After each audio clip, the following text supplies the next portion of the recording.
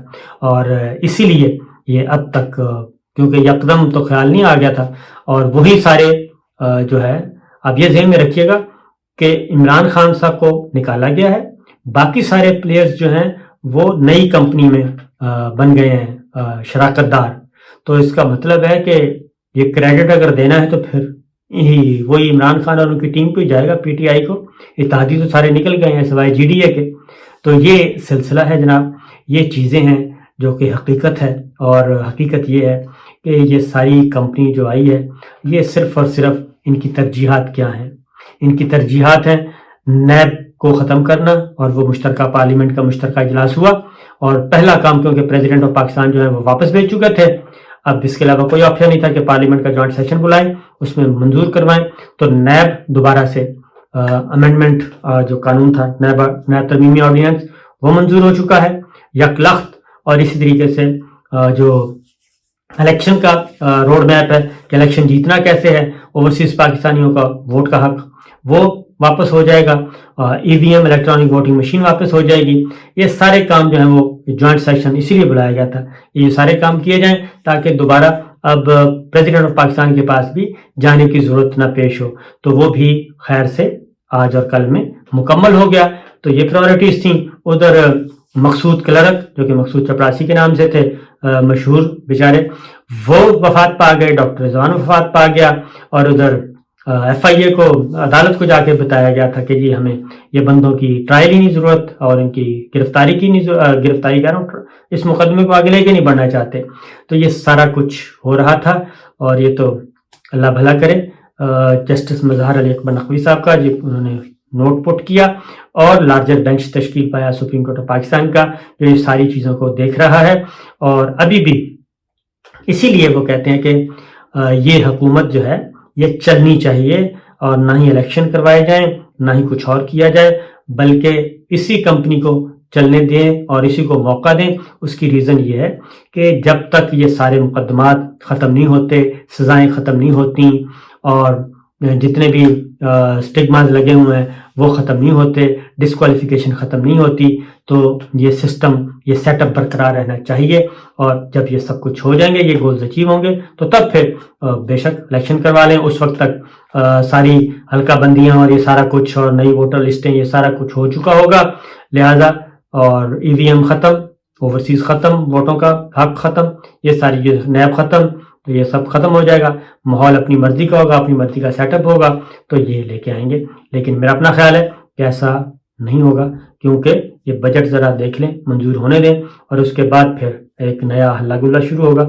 Possible نہیں ہے کہ اتنے سارے بڑی بڑی چیزیں سامنے آنے کے بعد بھی ریاست پاکستان جو ہے وہ خاموش رہے, اور ریاست پاکستان کے ادارے جو ہیں کانسٹیٹیوشنل ادارے وہ خاموش رہیں اور وہ اپنی آنکھیں بند کریں. یہ ہے صورتحال. اجازت دیجیے, اللہ حافظ.